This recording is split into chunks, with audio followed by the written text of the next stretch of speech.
make some sauce for the rib.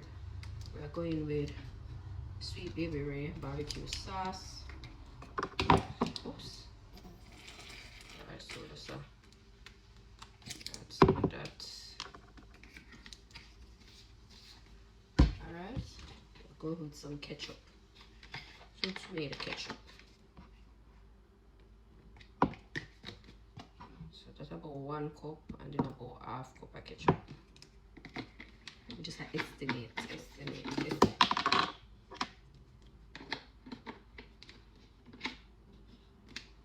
Alright. Vinegar.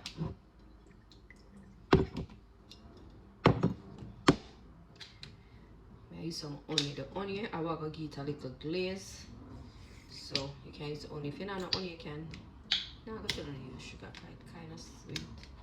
But yeah.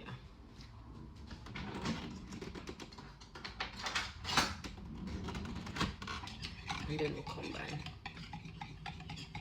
And that's basically it. Combine it properly.